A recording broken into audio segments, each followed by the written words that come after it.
So 2025ஓட best Tamil movies லிஸ்ட்டை வந்து நம்ம பார்க்க போகிறோம். ஸோ இதில் வந்து ஃபர்ஸ்ட் நம்ம லிஸ்ட்டில் இருக்க படம் என்னன்னு பார்த்தீங்கன்னா குடும்பஸ்தான் மூவி தான். யூஸ்வலாகவே இந்த ப்ரெஷராக இருக்கிறது, ஒரு பிரச்சனையில் போய் மாட்டிக்கிட்டு கஷ்டப்படுறது, அந்த மாதிரி மூவிஸ் பார்க்குறதுலாம் நம்மளுக்கு கொஞ்சம் கஷ்டமாக இருக்கும். எதுக்குடா நம்ம இருக்கிற பிரச்சனையில் இதை போய் பார்த்துட்டு இருக்கணும் அப்படின்ற மாதிரி. பட் குடும்பஸ்தானில் என்ன பேலன்ஸ் பண்ணியிருந்தாங்க அப்படின்னா, அந்த ஸ்ட்ரெஸ்ஃபுல் சுச்சுவேஷனும் காட்டியிருப்பாங்க, ஹாப்பி மூமெண்ட்ஸும் காட்டியிருப்பாங்க. அதாவது கொஞ்சம் நம்மளுக்கு சிரிப்பு வரா மாதிரியே எல்லாமே பண்ணியிருப்பாங்க. காமெடியாக நடுவில் வந்துட்டு இருக்கோம். அதில் ரொம்ப பிடிச்ச ஆக்டிங் ஆப்வியஸ்லி அந்த 2 பேர் தான். ஹீரோ மணிகண்டன், அதுக்கப்புறம் குரு சோமசுந்தரம். அவங்க 2 பேர் போதும் அந்த படத்தை ஆக்டிங் பெஸ்ட்டாக மாற்ற. அதே மாதிரி இன்னொரு பாயிண்ட் மெயினா அந்த கேஸ்ட் பற்றின ஒரு விஷயத்த வந்து சிம்பிளா அந்த படத்துல சொல்லியிருப்பாங்க. கல்யாணத்தில் கேட்கறது இது அந்த சீனா, இது கல்யாணத்துல கேட்கறதும் அந்த கேட்டரிங். ஆமா, அது அந்த கேட்டரிங். ஓகே ஆமா, அது சூப்பர் சீன். அது அதுக்கப்புறம் அந்த கிளைமேக்ஸ்ல வந்து அந்த கார் ஓட்டிட்டு போவாங்க. அதுல நடக்கிற கான்வர்சேஷன்லாம் இருக்கு இல்லையா, அது வந்து இந்த கேஸ்ட் பத்தின விஷயத்தை வந்து அந்த ஒரு சின்ன சீன்ல வந்து நல்லா பிரீஃபா எக்ஸ்பிளைன் பண்ணியிருப்பாங்க. ஸோ அதனாலுமே அந்த படம் எனக்கு அந்த இதுல ரொம்பவே பிடிச்சிருந்தது. குடும்பஸ்தான் பார்த்தீங்கன்னா ஒரு ஃபேமிலி ட்ராமா ஃபிலிம். அதில் வந்து ஒரு மேன் எப்படி ஒரு ஃபேமிலி ஹேண்டில் பண்ணுறான். ஒரு சைடு அவன் ஒய்ஃபையும் சமாளிக்கிறான், இன்னொரு சைடு அவன் மம்மியும் சமாளிக்கிறான். அவ்வளோ ப்ரெஷரு, அது எல்லாத்தையும் எப்படி ஹேண்டில் பண்ணுறான். ஒரு மணி வச்சு எப்படி ஒருத்தவங்களை வேல்யூ பண்றாங்க, அந்த விஷயத்த கிளீனா எடுத்துரும். அதாவது காசு அப்படின்னு ஒண்ணு இல்லைன்னா எனக்கு இங்க வேல்யூ இல்லை. அதாவது அவன் சொல்ற எனக்குன்ற வார்த்தை என்ன அப்படின்னா, எவ்ரி இண்டிவிஜுவல் சொல்றான் இந்த சொசைட்டில.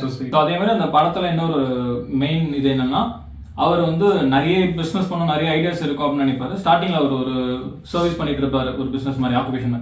அதுல இருந்து வேற பிசினஸ் பண்ணணும் அப்படின்னு சொல்லி ஒரு ஐடியா வரும். கடைசியில் அது எல்லாமே சொதப்பி அவர் திரும்பி அதே இடத்துக்கு வருவாரு, இன்னும் ஆனா பெட்டரா வருவாரு. ஸோ அந்த படத்துல சொன்ன அந்த ஒரு பாயிண்ட் எனக்கு ரொம்ப பிடிச்சது. நீங்க என்னதான் பண்ணினாலும் உங்க பிடிச்ச வேலையை நீங்க செஞ்சா மட்டும்தான் அதுல நீங்க நல்லா வர முடியும் அப்படின்றது தான் அந்த கருத்து நல்லாவே சொல்லியிருப்பாங்க. எனக்கு அந்த படம் ரொம்ப பிடிச்சிருந்தது. நெக்ஸ்ட் வந்து நம்ம லிஸ்ட்ல இருக்க அடுத்த படம் என்னன்னு பாத்தீங்கன்னா பைசன் மூவி. லைக் இது வந்து ஒரு ஸ்போர்ட்ஸ் பேஸ்டு ஃபிலிம் மாதிரி கபடியை பேஸ் பண்ணி எடுத்த ஒரு படம். மெயினா வந்து இந்த திருநெல்வேலி தூத்துக்குடி அந்த பக்கம் அந்த சரௌண்டிங்ல இருக்க ஒரு படம் தான், பேஸ்ட் ஆன ட்ரூ ஸ்டோரி. ஸோ இதுல வந்து இந்த படம் எனக்கு ரொம்ப பிடிச்சது. ஸ்டார்டிங்ல அப்படியே நம்ம ஸ்லோவா போற மாதிரி, ஏன்னா அந்த கிராமத்துல எல்லாம் காட்டணுன்றதுக்காக அந்த மாதிரி ஸ்லோவா போற மாதிரி இருந்தது. அண்ட் தென் அடுத்தடுத்து கட்ட போகும்போது படம் நல்லா சூப்பரா இருந்தது, நல்லாவே அமைஞ்சிருந்தது. மாரி செல்வராஜ் வழக்கம் போல அவருடைய அந்த இன்புட்ஸ் எல்லாம் உள்ள கொடுத்திருந்த படத்துல அது எனக்கு ரொம்ப பிடிச்சிருந்தது. ஸ்போர்ட்ஸ் ஸ்டோரி எல்லாமே நம்ம நிறைய பார்த்துட்டோம். டுவர்ட்ஸ் த கிளைமேக்ஸ் போறப்போ நம்மளுக்கு நல்லா தெரியும் அந்த பர்சன் ஜெயிச்சிடுறாங்க. அது அந்த சஸ்பென்ஸை உடைக்கிற மாதிரி இருந்தது. பட் ட்ரூ ஸ்டோரின்றப்போ வேற வழி இல்லை, என்ன நடந்ததோ அதுதான் அவங்க எடுக்க முடியும். உண்மையாலுமே ஜெயிச்சவரை போய் தோக்குற மாதிரி காட்ட முடியாது.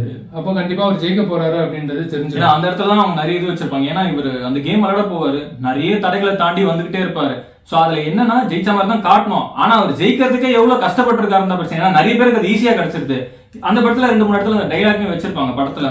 இந்த ஊர்ல டைலாக்ஸ் எல்லாமே சூப்பரா ஒன் சைடா இல்லாம எல்லா சைடுமே இருக்கிற ப்ராப்ளத்தை எல்லாமே பேசுற மாதிரி இருந்தது. ஏன்னா இந்த ஒரு கிராமத்துல இருந்து அவரு எவ்வளவு கஷ்டப்பட்டு மேல வந்து இந்த கேமை விளையாடுறாருன்றதே ஒரு ரொம்ப பெரிய விஷயம். அதனால நிறைய பேர் அவரை வந்து சப்போர்ட் பண்ணுவாங்க. இப்படி ஒரு ஆனா ஒரு படத்துல வந்து எனக்கு எப்படி ஃபீல் ஆச்சு அப்படின்னா, ஒரு நார்மல் சீன் இருக்கு, ஒரு சூப்பர் சீன் இருக்கு, ஒரு சாதாரணமான ஒரு சீன் இருக்கு, ஒரு சூப்பர் சீன். நிறைய சூப்பர் சீன்ஸ் வந்து பைசன்ல இருக்கு. நீங்க அதுக்காகவே பைசன் கண்டிப்பா வாட்ச் பண்ணலாம். கண்டிப்பா அதே மாதிரி அந்த டெடிகேஷன், அது ஆக்டிங் வைஸ் வந்து நம்ம விக்ரம் பார்த்ததால வந்து அதோட கம்பேர் பண்ணா மேபி துருவோட ஆக்டிங் கம்மியா இருக்கலாம். பட் அந்த அளவுக்கு டெடிகேட் பண்ணி நடிக்கிறதுமே எனக்கு இந்த படத்துல நிறைய ஒரு ஹார்ட் ஒர்க் பண்ணிருக்காரு. இந்த படத்துக்காக நல்லா நிறைய ஹார்ட் ஒர்க் பண்ணிருக்காரு. கபடிலாம் நீங்க அந்த கபடி விளையாடுற அந்த கேம் எல்லாம் பாத்தீங்கன்னா ரொம்ப ரியலிஸ்டிக்கா இருந்திருக்கும். அதுல ஒரு சீன் வரும், அந்த கை உடைஞ்சு அதே மாதிரி பசுபதி ஆக்டிங் ஒரு பயந்த சுபாவம் இருக்க ஒரு ஃபாதர். அவருக்கு வீரம் இருக்கு, அது வெளியே காட்டணும்னு நினைக்கிறாரு. ஒவ்வொரு சீனுமே அவரால் காட்ட முடியல. அவர் கத்தி எடுக்கிறப்பெல்லாம் கிட்டத்தட்ட அவர் தோத்து போயிடுறாரு அந்த இடத்துல. ஆனா அப்பாவா ஜெயிச்சிடுறாரு. அப்பாவுக்கு வந்து பையன் ஜெயிச்சே ஆகணும் அப்படின்ற எண்ணம் இருக்கிறது வந்து இயல்பு தான். அது எல்லா படத்துலயும் நம்ம குளோரிஃபை பண்ணி காட்டுறோம். பட் அது ஓகே தான். இருந்தாலும் ஒரு ஸ்கூல் மாஸ்டர் அந்த அளவுக்கு கேர் எடுத்துக்கிறாரு. எனக்கு தெரிஞ்சு அவங்க அப்பாவோட பெஸ்ட் கேரக்டர் வந்து அந்த ஸ்கூல் பிடி மாஸ்டரை தான் நான் சொல்லுவேன். எனக்கு அந்த கேரக்டர் தான் அதிகமா இம்ப்ரெஸ் ஆச்சு, பசுபதி கேரக்டர். பசுபதி character. பசுபதியோட ஆக்டிங் இம்ப்ரெஸ் ஆச்சு.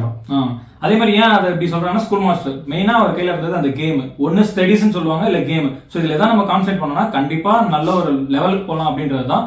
ஸோ இந்த படத்துலயுமே வந்து அவர் கேமை மட்டுமே வச்சுக்கிட்டு, ஸ்டடிஸ் இல்லைனாலும் கேம் மட்டுமே வச்சுக்கிட்டு அவர் கடைசி வரைக்கும் போய் ஜப்பான்ல அந்த ஃபைனல் ஒலிம்பிக்ஸா இருக்கட்டும் அதுல வின் பண்ணிட்டு அவங்க வந்து அந்த அவரோட அந்த சாதனையை வந்து நிறைவேற்றிருப்பாரு. மியூசிக் பத்தி சொல்லி ஆகணும், நிவாஸ் கே பிரசன்னா வந்து சூப்பரா போட்டிருந்தாரு. ஓப்பனிங்ல அந்த சாங்கா இருக்கட்டும் எதுவாக இருந்தாலும் சரி, அவரோட மியூசிக் வந்து பயங்கரமா இருந்தது. கொஞ்ச நாள் கழிச்சு கம்பேக் பயங்கரமா கொடுத்துருக்காரு. அதுல வந்து மியூசிக் எல்லாமே சூப்பரா இருந்தது. ஸோ இதோட வந்து இந்த படத்தோட ரிவ்யூ நாங்கள் முடிச்சுக்கிறோம். ஸோ நம்மளோட லிஸ்ட்ல இருக்க நெக்ஸ்ட் மூவி என்னன்னு பார்த்தீங்கன்னா, சியான் விக்ரமோட வீரதீர சூரன் மூவி தான். ஸோ இதுக்கு முன்னாடி இந்த டேரக்டர் வந்து 2-3 படம் எடுத்திருக்காரு. ரீசெண்டாக வந்து சித்தா மூவி எடுத்திருந்தாரு. அதுக்கப்புறம் பார்த்தீங்கன்னா இந்த படம் ஒரு பயங்கர வேற ஜேனரா இருந்தது. ஸோ ஃப்ரம் ஸ்டார்டிங்ல இருந்தே நமக்கு வந்து ஒரு சஸ்பென்ஸ் பில்ட் பண்ணிட்டே போவாங்க மூவில.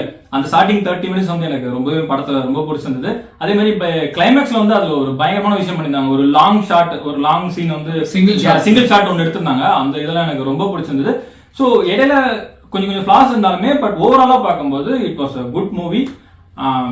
I like it very much. So next உங்களுடைய பாயிண்ட். எனக்குமே வீரதீர சூரன் படம் பார்த்தீங்கன்னா எனக்கு ஓவராலா படம் வந்து ரொம்ப பிடிச்சிருந்தது. படம் வந்து கலெக்ஷன்ஸ் வந்து அந்த அளவுக்கு போல, அந்த படம் கலெக்ஷன் அதிகமாக ஒரு 100 crores ஆச்சும் போயிருக்கலாம் கண்டிப்பா. அதுக்கு வந்து ஒர்த்தான மூவி தான். ஏன்னா படத்துல இவர் சொன்ன மாதிரி கொஞ்சம் ஃபிளாஸ் இருக்கு, அன்வான்ட் சீன்ஸ், அதாவது ஸ்கிரிப்ட்ல இருந்து வெளியே போற மாதிரி ஒரு சின்ன சின்ன சீன்ஸ் அதெல்லாம் இருக்கு. அந்த மேரேஜ் பீரியட்ல கொஞ்சம் ஷார்ட்டா எடுத்துருக்கலாம். பட் ஓவராலா மூவி வந்து அந்த சஸ்பென்ஸு, அதோட மேக்கிங்கு, சூப்பர் சீன்ஸ் இருக்கிறதா இருக்கட்டும், விக்ரமோட பிசிக்கா இருக்கட்டும், அவரோட ஆக்டிங் லெவலா இருக்கட்டும், விக்ரம் எஸ்.ஜே. சூர்யா அவங்க 2 பேருக்குள்ள ஒரு கான்வர்சேஷன் நடக்கணும். ஒரு ரோட்ல நைட்ல வந்து அந்த ஜீப் அந்த மீட்டப் சீன் ஒன்று இருக்கும், ரொம்ப எக்ஸ்ட்ராடினரியா இருக்கும். அந்த சீனுக்கு அதுக்கப்புறம் விக்ரம் கண்ணெடுத்து ஒருத்தர் ஷூட் பண்ணுவாரு ஸ்டேஷன்ல. இந்த மாதிரி ஒரு 2-3 சீனுக்கே வந்து நீங்க தியேட்டருக்குள்ள கொடுக்குற காசு போதுமானது. அதான் மெயினான விஷயம் என்னன்னா, இப்போ ஒரு சில படம் ஓவரா பில்டப் கொடுக்குறாங்களே இவனுக்கு அப்படின்ற மாதிரி இந்த படத்துல ஆனா கொடுக்குற பில்டப் எல்லாமே நமக்கு சாட்டிஸ்ஃபைடா இருக்கு. ஒரு பில்டப் கொடுக்குறாங்க அப்படின்னா அது சூப்பரா அமைஞ்சிருக்கு. கொடுக்குற கேரக்டருக்கு ஏற்ற மாதிரி ஒரு கிளைமேக்ஸ் மட்டும் கொஞ்சம் கிறிஸ்பா எடுத்திருக்கலாம். கிளைமேக்ஸ் வந்து ரொம்ப லென்த்தா இருந்த மாதிரி ஃபீல் ஆச்சு. மற்றபடி வீரதீர சூரன் வந்து நான் சொன்ன அந்த 2-3 சீனே வந்து எப்படி சொல்றது, தமிழ் சினிமா அடுத்த லெவல்ல எடுத்த மாதிரி இருக்கும். அந்த நைட் எஃபெக்ட், அதுக்கப்புறம் விக்ரம், எஸ்.ஜே. சூர்யா அவங்க 2 பேரோட ஆக்டிங் போதும் உங்களுக்கு அந்த ஒரு கான்வர்சேஷன். அதுதான் ஆக்சுவலா அந்த படத்துல அந்த நடந்த ஒரு விஷயம். இப்போ கைதில பார்த்துருப்பாங்க ஒரு நாள் நடக்கிற விஷயம் அப்படின்ற மாதிரி. ஸோ இதுலயும் அதே மாதிரி தான், இந்த ஒரு நாள் ஒரு நைட் நடக்கிற ஒரு விஷயம் தான், அதை சூப்பரா எடுத்திருப்பாங்க. அதுவே நல்லா அமைஞ்சிருக்கும். அந்த மாதிரி ஒரு ஷார்ட் டேர்ம்ல வர ஸ்டோரி எல்லாமே சூப்பராகவே இருந்திருக்கு. அந்த உங்க சைடு ஒரு என்டர்டைன்மெண்ட் மூவியா இருந்தாலும் விக்ரமோட ஆக்டிங்க்கு ரொம்ப ஸ்கோப் இருக்க படம் தான் வீரதீர சூரன் சொல்லுவேன். படம் என்ன ரீசனுக்காக சரியா போகலன்னே நம்மளால புரிஞ்சுக்க முடியல. ரொம்ப ஆவரேஜ் படம்லாம் ஓடுது. வீரதீர சூரன் மிஸ்டேக்ஸ் இருந்தாலுமே ஒரு அபோவ் ஆவரேஜ் மூவி தான். விக்ரமோட ஃபேன்ஸ் எல்லாருமே பார்த்துருக்கலாம். ஒரு 2-3 சீன் இருக்கு, அந்த சீனுக்காகவே படம் நல்லாவே ஓடிருக்கலாம். எனக்கு தெரிஞ்சு இதுக்கப்புறம் அந்த பார்ட் 2 பார்ட் 3 வரைக்கும் மேபி இருக்கு. அது ரிலீஸ் எடுத்தாங்களான்றது தெரியல. பட் ஏன்னா பார்ட் 2 பார்ட் 3ல நமக்கு அந்த பாக்ஸ் ஆபீஸ் கலெக்ஷனா இருக்கட்டும், இல்ல இன்னும் சாட்டிஸ்ஃபை பண்ணக்கூடிய விஷயம் கண்டிப்பா இந்த பார்ட் 2 பார்ட் 3ல வந்து அமையும் நான் நினைக்கிறேன். ஸோ எனிவே நீங்க எதாவது சொல்லணும். வீரதீர சூரன்ல பாத்தீங்கன்னா இன்னொரு ஒரு கேரக்டர் வரும், விக்ரமோட ஃப்ரெண்ட் கேரக்டர். ஆமா, அந்த கேரக்டர் ரொம்ப பிடிச்சது. சரி ரைட் சொல்லு. இந்த சொல்லாம ஃப்ரெண்ட் கேரக்டர்னா யாருமே காட்ட மாட்டாங்களே. ஃப்ரெண்ட் கேரக்டர் ஒரு கேரக்டர் கூட தம்பியா இருப்பான் அவன். ஓகே ஓகே சொல்லி சுத்திட்டு இருப்பான். அந்த கேரக்டர் ரொம்ப ஃபன். ஆனா அதுல என்ன ஆயிட்டான விஷயம்னா, ஒரு கேரக்டர் காமிச்சிருக்கவே மாட்டாங்க படத்துல. அந்த கேரக்டருக்காக தான் படமே இருக்கும். ஆமா, பட் அது செகண்ட் பார்ட் பண்ணிருப்பாங்க. எனக்கு டவுட்டா இருக்கு செகண்ட் பார்ட் வருமா அப்படிங்கிறது. எனக்கு டவுட். கண்டிப்பா நல்ல ஒரு கிடைக்கும். சொன்ன மாதிரி அந்த 3 சீன் மட்டுமே பயங்கரமா இருக்கும் அந்த படத்துல. அதுக்குன்னே அந்த மூவி பார்க்கலாம். அந்த மாதிரி இருக்கும்.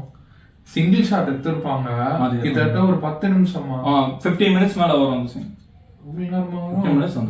பெரிய கிளைமேக்ஸ்ல ரொம்ப சூப்பரா. வீட்டுக்கு வந்த சீன் கிடையாது, இவங்க கார்லயே இருப்பாங்கல்ல, போன் வரும், அந்த ஷூட் பண்றது, அது கார்ல ஏறி போறாங்க இல்லையா, அது வரைக்கும் எஸ்.ஜே. சூர்யா சுட்டு பார்த்த வரைக்கும் ஒரு அதுக்கப்புறம் கட் பண்ணா ஸ்ட்ரைட்டா வீட்டுக்கு வந்துருவாங்கல்ல. ஸோ அது வரைக்குமே ஒரு 15 நிமிஷம், ஒரு 10 to 15 minutes. அந்த சீன் ரொம்ப பயங்கரமா இருந்தது. எப்படி எடுத்திருப்பாங்க அதெல்லாம் யோசிக்கவே முடியல, ஒரு சிங்கிள் ஷாட் தான். ஆமா, அதுதான் டேரக்டரோட அந்த இன்புட். அவர் வந்து பயங்கரமா கொண்டு வந்திருக்கு. அதே மாதிரி ஆக்டர்ஸும் சொல்லி ஆகணும், அவங்க எல்லாருமே சூப்பரா நடிச்சிருக்காங்க.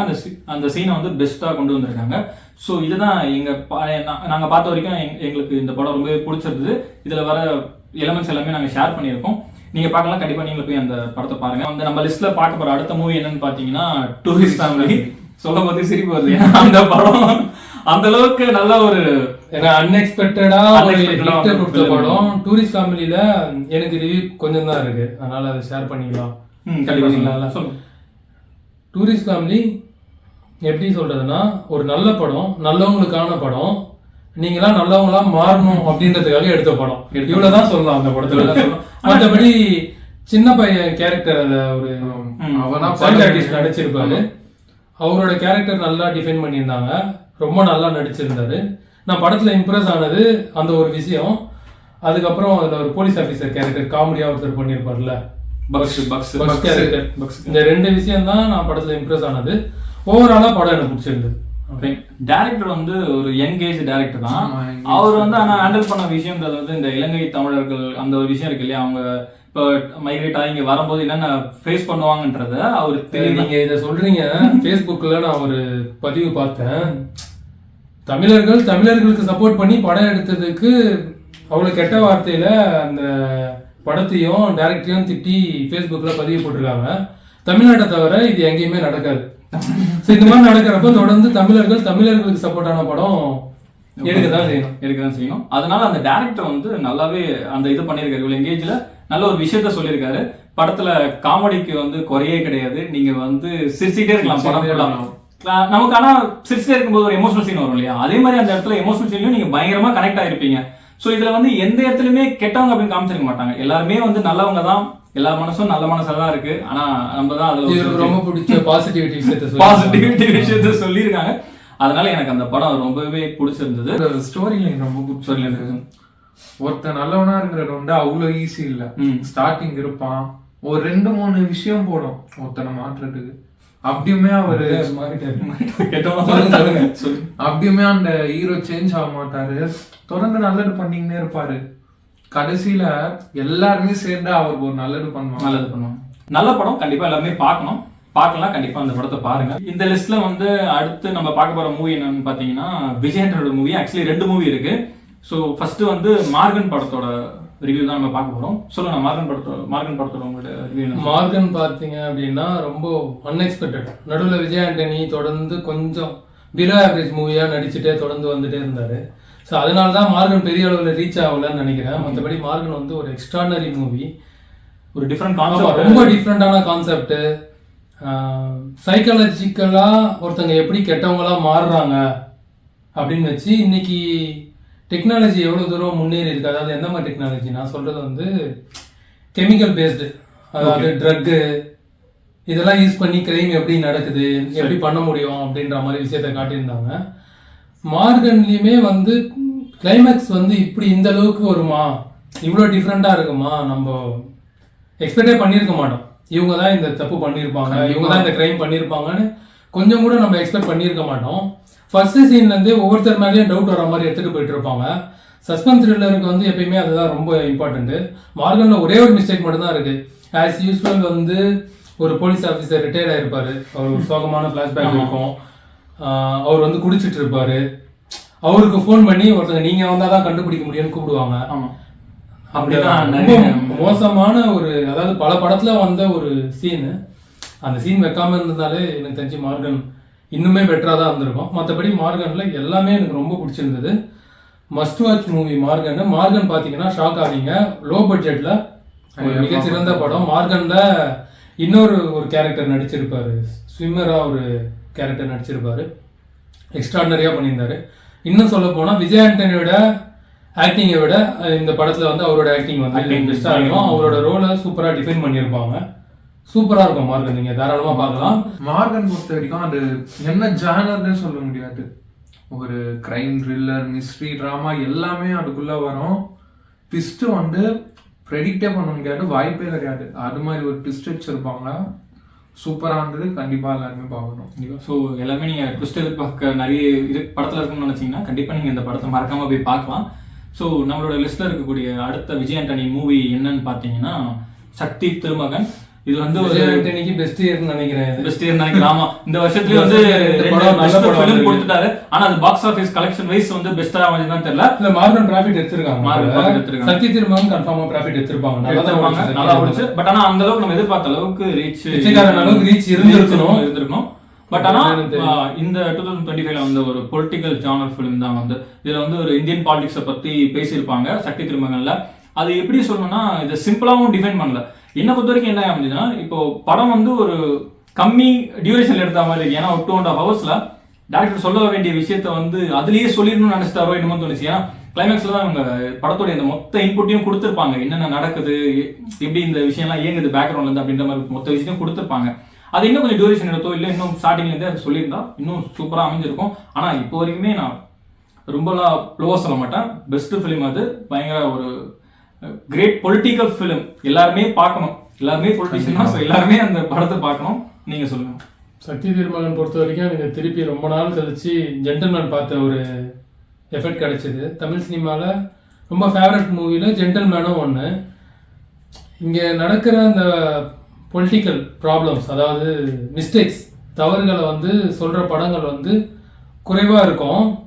அப்படியே வந்தாலும் நம்மளை இம்ப்ரெஸ் பண்ணுற மாதிரி இருக்காது. பட் சக்தி திருமகன் வந்து நம்மளை இம்ப்ரெஸ் பண்ணுற மாதிரி இருக்கும் எடுத்திருக்காங்க.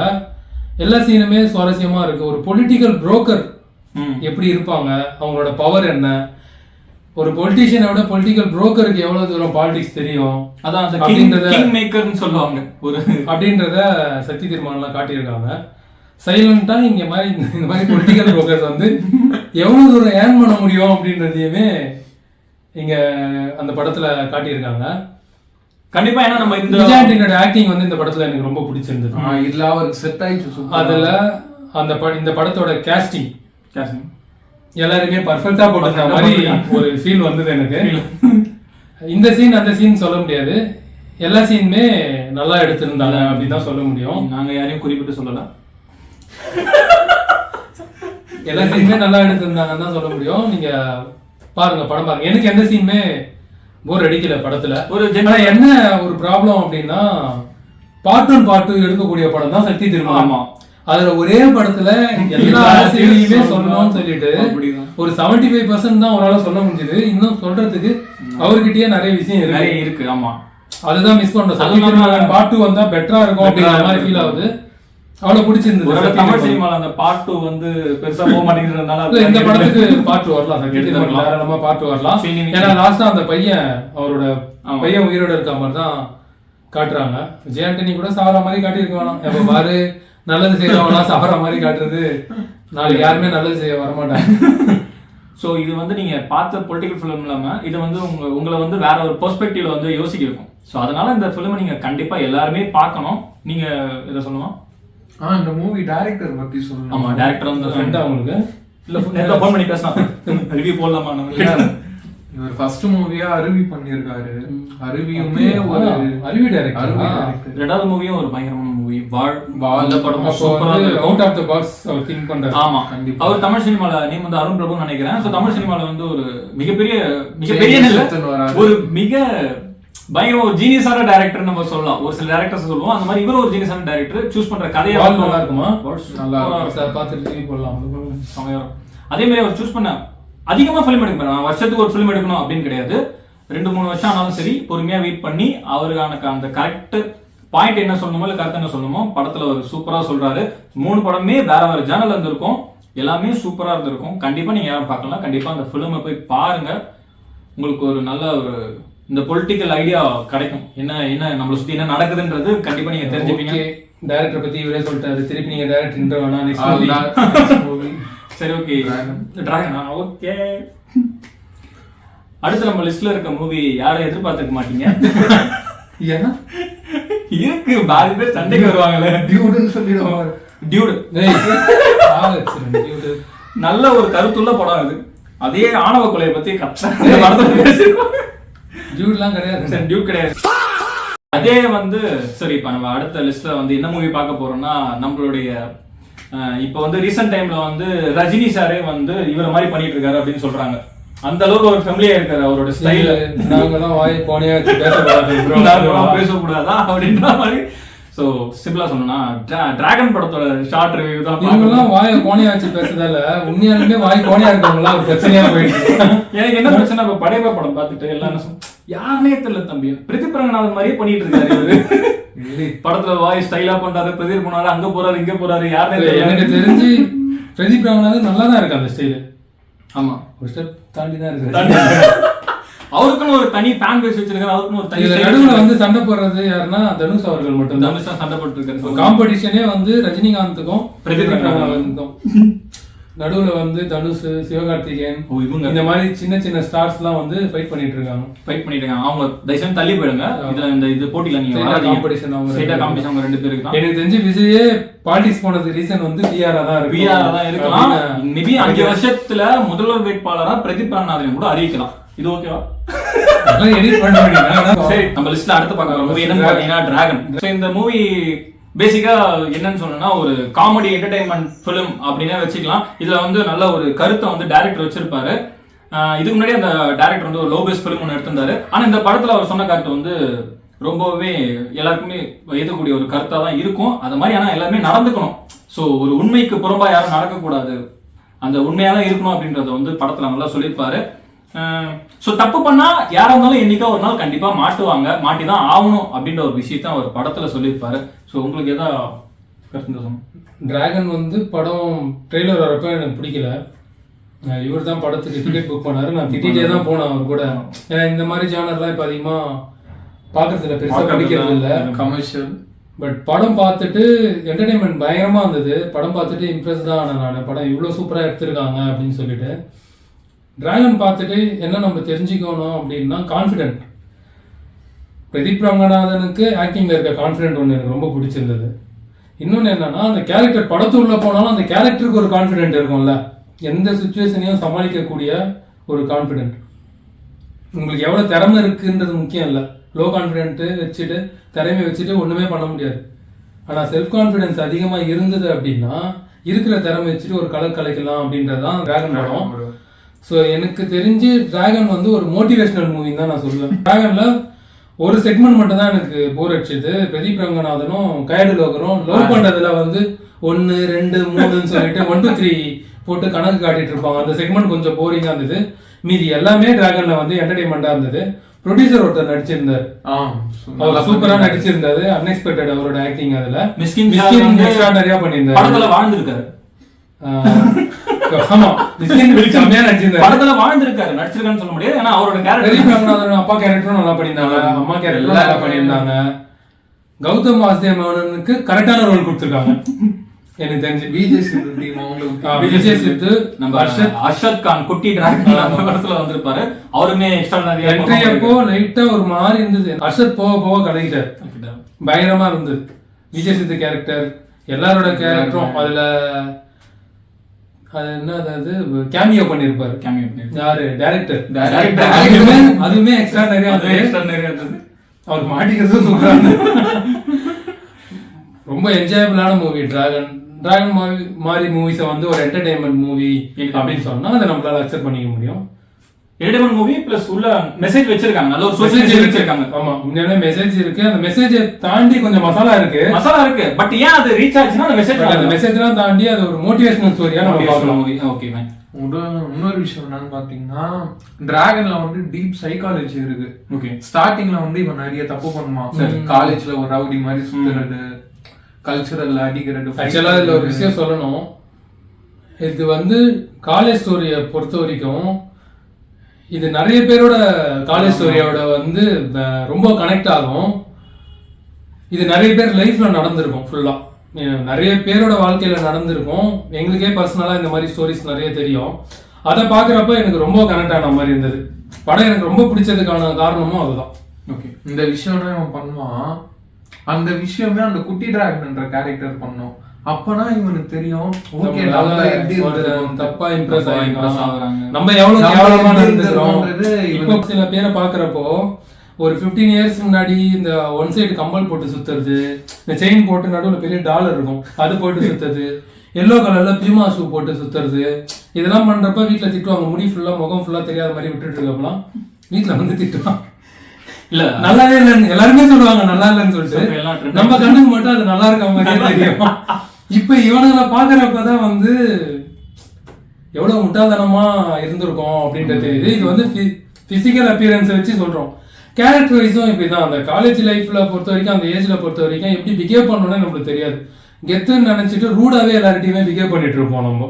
கண்டிப்பா அதுதான் இன்னைக்கு பண்ணிட்டு இருக்காங்க. அவங்களே ஒரு 10 to 15 இயர்ஸ் கழிச்சு இதெல்லாம் இவ்வளவு மொக்கையா இருக்கு அப்படின்ற மாதிரி ஃபீல் பண்ணுவாங்க. அது அந்த படத்துல தெளிவா அதே மாதிரி இவ எப்படி இருந்தான்னு இவனுக்கே அப்பனா தெரியும். ஓகே நம்ம இப்படி இருந்திருக்கோம் தெரியல, அதை பார்த்து தப்பா ஒருத்தன் இம்ப்ரெஸ் ஆயிடும். இன்னொரு விஷயம் என்னன்னா இவன் சீட்டிங் பண்ணுவான். நிறைய பேர் என்ன சொல்லுவாங்கன்னா சீட்டிங் பண்றதுனா தப்பு இல்ல, சீட் பண்ணலான்ட்டு. இவன் சீட் பண்றதுனால எங்கேயோ ஒரு பாதிக்கப்படுறான். அப்பதான் அவன் ரியலைஸ் பண்ணுவான் நம்ம சீட்டிங் பண்ற தப்புன்ட்டு. அதே மாதிரி அவன் நினைச்சா அவன் மாட்டாம இருக்கலாம். அவன் கிளைமேக்ஸ் உண்மையாலுமே ரொம்ப பெட்டர் கிளைமேக்ஸ் தான் நான் சொல்லுவேன். அந்த இடத்துல அதை ஒத்துக்கிட்டு அவனே அக்செப்ட் பண்ணி இல்லைன்னா வாழ்க்கை ஃபுல்லா அவனுக்கு உறுத்திட்டே இருக்கும். கரெக்ட், அதான் அந்த சொன்ன ஒரு நல்ல மெசேஜ். சோ நம்ம செய்யற விஷயம் என்னைக்குமே மத்தவங்களை பாதிக்காம இருந்தா இப்படி ஒரு மெசேஜ் இருக்கும் அப்படின்னு எக்ஸ்பெக்டே பண்ணல. டிராகன் இப்பயுமே வந்து ஒரு என்டர்டைன்மெண்ட் மூவியா தான் நிறைய பேர் பார்ப்பாங்க. பட் அந்த மூவிஸ்ல நம்ம லிஸ்ட் பண்ற மூவிஸ்ல டிராகன்லயுமே ஒரு பெஸ்ட் மெசேஜ் இருக்கு. கண்டிப்பா. சோ டிராகன் வந்து என்ஜாயபிள் வாட்ச் வேணும் அப்படின்னு நினைக்கிறோம். டிராகன் பார்க்கலாம். அடுத்து நம்ம பார்க்க போற மூவி இந்த இயரோட பெஸ்ட் மூவினே சொல்லலாம். நிறைய பேர் பார்த்துருக்க மாட்டீங்க. கிரிக்கெட் விளையாட தேவை 11. நம்ம இப்ப பார்க்க போற மூவி ரிவ்யூ வந்து 11. ஒரி பண்ணாதீங்க, சரி போட்டீங்கன்னா உங்களுக்கு 11 டைட்டில் கார்டு இப்படி வந்துடும் எடிட்டிங்ல. சரி போட்டு அடுத்து நம்ம பார்க்க போற அடுத்து நம்ம லிஸ்ட்ல இருக்க மூவி என்னன்னு பாத்தீங்கன்னா இந்த வருஷத்தோட ஒரு best crime thriller movie it's 11. So இந்த படம் வந்து எப்படி டிஸ்கிரைப் பண்றதுனே தெரியல. 11 ஆல்ரெடி நாங்க ரிவ்யூ போட்டுருந்தோம். என்ன பண்ணோம், ரொம்ப கேமராவை கிட்ட வச்சு போட்டுருக்கோம். அதனால நாங்களே சைக்கோ மாதிரி தான் இருந்திருக்கோம். அந்த படத்துல கேரக்டர் மாதிரி தான். இப்போ வந்து டீடைல் ரிவ்யூ 11க்கு கொடுக்க போறோம். ஆமா, 11 பொறுத்த வரைக்கும் ஓகே கிரைம் த்ரில்லர் நல்லா இருக்கு அப்படின்னு சொல்லியிருந்தாங்க. நல்லா இருக்கும் அப்படின்னு நினைச்சு சாதாரணமா பார்த்த படம் தான் 7 படம் இருக்குல்ல ஹாலிவுட்ல. 7க்கு ஈக்குவலா நான் 11 மூவியை சொல்லுவேன். அந்த அளவுக்கு என்னை இம்ப்ரெஸ் பண்ண ஒரு மூவி தான் 11. 11 பொறுத்த வரைக்கும் நான் ஒவ்வொரு சீனா சொல்லி வந்து அதோட சஸ்பென்ஸை உடைக்க விடல. 11ல நிறைய சஸ்பென்ஸ் இருக்கு. நீங்க ராட்சசனுக்கு ஈக்குவலா வைக்கலாம் 11. நீங்க ஈக்குவலா இருக்கக்கூடாது, ஒரு பிளேஸ் தான் தரணும்னா ராட்சசனுக்கு மேல ஒரு பிளேஸ் 11க்கு கொடுக்கலாம். என்னோட பாயிண்ட் ஆஃப் வியூ பொறுத்த வரைக்கும் 11 அப்படிப்பட்ட ஒரு extraordinary crime thriller. As usual இது வந்து மலையாளம் டைரக்டர் தான். படம் உங்களுக்கு எப்படி கிரைம் த்ரில்லர் எவ்வளவு சாதாரணமா எடுக்க வருதுன்றதுக்கு 11 வந்து ஒரு உதாரணம். 11 மட்டும் யாருமே பார்க்கல அப்படின்னா மஸ்ட் வாட்ச். 11 பொறுத்த வரைக்கும் ஹீரோ நியூ ஹீரோ தான், சூப்பரா பண்ணியிருந்தாரு. இல்ல அவர் நிறைய படத்துல அந்த சைடு ரோல்ஸ் அந்த மாதிரி தமிழ்லயுமே நிறைய ஹீரோயினுமே நிறைய பேர் ட்ரோல் பண்ணாங்கன்னு நம்ம கேள்விப்பட்டோம். ஹீரோயின் நல்லா நடிச்சிருந்தாங்க. அந்த ஆக்டிங் மட்டும் தான் பார்க்கணும். அந்த ஸ்டோரிக்கு ஹீரோயினை கேஸ்ட் பண்ணது கரெக்டுன்ற மாதிரி தான் எனக்கு பட்டுது. அதுக்கப்புறம் ஃப்ளாஷ்பேக்ல போட்ட சின்ன பசங்க எல்லாமே இருக்கட்டும், எதுவுமே நான் வெளிப்படையா சொல்ல விரும்பல. 11 பாருங்க, அது ஒரு பெஸ்ட் வாட்சா இருக்கும் உங்களுக்கு. பெஸ்ட் ஒரு crime thriller. Okay fine. So அந்த படத்துல வந்து அந்த 11 டைப் மூவி டைட்டில் இருக்கு இல்லையா, அதுக்கான ஒரு எக்ஸ்பிளேஷன் வந்து நீங்க படத்துல கண்டிப்பா பார்க்கலாம். நீங்க ஃபுல் படம் பார்க்கும்போது உங்களுக்கு கண்டிப்பா தெரியும். அதுக்கு பேஸ் பண்ணி தான் டைட்டில் வச்சிருப்பாங்க. ஸோ பாருங்க, அதுல எப்படி சொல்றது, நிறைய சஸ்பென்ஸ் வரும். ஸோ இவங்க இதை பண்ணியிருப்பாங்களான்ற மாதிரி நிறைய ட்விஸ்ட் சஸ்பென்ஸ்லாம் வரும். அதனால கண்டிப்பா நீங்க மூவி ஃபுல்லா பாருங்க. ஸோ உங்களுக்கு ஏதோ கருத்து இருக்கா? என்னை பொறுத்த வரைக்கும் ஒரு ஆப்சல்யூட் சினிமானா 11 தான். மலையாளத்துல சொன்னாங்க, டைரக்ஷனா இருக்கட்டும், ஸ்டோரியா இருக்கட்டும், ஸ்கிரீன் பிளேவா இருக்கட்டும், டைலாக்ஸ் எல்லாம் நான் திருப்பி போய் பார்த்தேன். ஆக்ஷனே நல்லா பண்ணியிருந்தாங்க. ஆமா, ஆக்ஷன் நல்லா பண்ணிருந்தாங்க. டைலாக்ஸ் வந்து நல்லாவே லோ பட்ஜெட்ல அப்படி பண்ண முடியுமான்னு ஆச்சரியமா இருக்கு. 11 மலையாள டைரக்டர்ஸ் எல்லாமே லோ பட்ஜெட்ல பெஸ்டா பண்றாங்க. தமிழ் டைரக்டர்ஸும் அந்த ஒரு ஸ்கில்ல ஃபாலோ பண்ணணும். நார்மலா இந்த ஃபிளாஷ்பேக்னா இப்ப நான் போர் அடிக்குது மூவி. இந்த படம் ஃபிளாஷ்பேக் நல்லா பர்ஃபெக்ட்டா சிங்கா இருக்கு, நல்லா அடாப்டபிளா இருக்கு நமக்கு. 11 பொறுத்த வரைக்கும் எந்த சஸ்பென்ஸும் உடைக்க வேணாம். ஆமா, பெஸ்ட் சஜஷன்லாம் 11 நிறைய பேர் பார்த்துருக்க மாட்டீங்க, போய் கண்டிப்பா பாருங்க. ட்விஸ்ட்டுமே ரொம்ப பயங்கரமா இருந்தது அந்த ட்விஸ்ட் மேல ட்விஸ்ட்.